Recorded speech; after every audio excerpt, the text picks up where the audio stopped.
Michael, I don't know if you know Jimmy or not, but what do you think about him playing behind Tom Brady? Is there a place he should stay, or do you think he should go out and find his wings? I think playing behind Tom Brady is the best possible situation that you can be in. Why would you want to go out and be somewhere else when you have the greatest in front of you? It's a great opportunity for him to just learn. And he's proven it in 3 games last year that he can come out and win games for this team. I think you have to sit back and just take your time and not press it because, listen, you go off to other places and things don't work out accordingly the way you want them to, and it's not as easy as you think it can be. Now, are you from the school of thought, draft a guy, play a guy?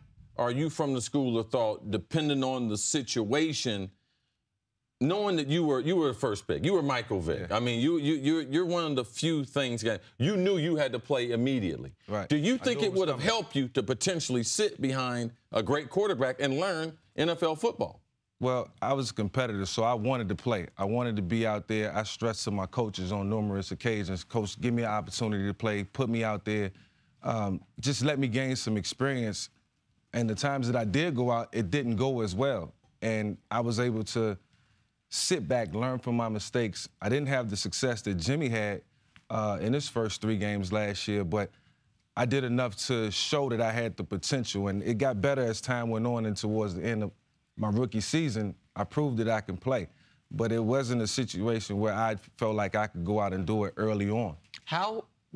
Because now I seem to be, again, a man on an island here. Like, I just feel like if I were in Garoppolo's shoes, no matter how great of a franchise, no matter how great my mentor is, I want to go play, man. Yeah. I want to go prove to the world how good I can be.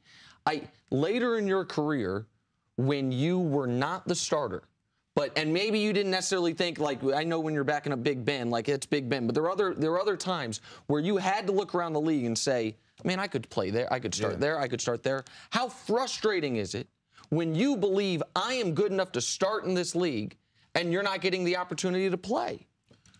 Well, when you're playing behind a guy like Tom Brady, I think it's just an opportunity to just soak it all in. You don't rush, a situation where you can, continue to grow as a young quarterback, because longevity is the key.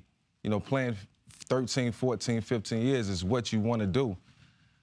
It gets frustrating. And there were times when I was a starter and I was hurt and I went out and couldn't play in 3 or 4 games, sat back and watched the starter in front of me, the guy who went out and fulfilled, my position, go out and make plays, get the crowd off his feet, made tremendous plays over and over again, and I wanted to get back out on the field. It's just the competitive nature in you, and I wanted to be back. I wanted to be the guy who can go out there and make things happen, and it just wasn't the time to do it. Tom Brady's come out and said he'll play till 45, he'll play till 55, he'll play till he's 105 years old. Probably could. He could. He could. So where does that leave Garoppolo? Do you sit and do you wait? Do you feel like, it could realistically be 3 more years before the Patriots either decide to do something with Tom Brady or Tom Brady decides to do something else? It's a long waiting game, and now you're looking at 27, 28 years old as a guy that's never really gotten a chance to prove yourself. I think it's up to Tom Brady, in terms of when he want to call it quits. He's earned that right. They're doing new construction around the complex, for new banners. Right. That's motivating for Tom. That's something that he wants to be a part of, I think. So Garoppolo, obviously, he's not going to do what I said he should have done, which is after the Super Bowl start talking about the team in past tense. Do all these interviews on local radio, being like, it was great being with the Patriots.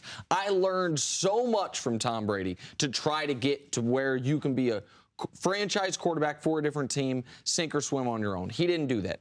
This coming offseason, he is a free agent. If this offseason Tom Brady does what it seems like everyone at this table assumes he's going to do, which is say, yeah, boys, I'm coming back. Yes. And I'm going to keep going. At that point in time, I'm the only person at this table that would ask for a meeting with Bill Belichick and say, Coach, please let me go somewhere else. Don't put the franchise tag on me. Let me go see, or trade me somewhere, or let me go sign a contract. I'm the only one that would do that. Well, now you're talking like you got some common sense. Now you realize like you know who your boss is. Before you was just like, oh, listen, I'm talented. Put me in the game, coach. Now you got some sense. Now your contract has expired.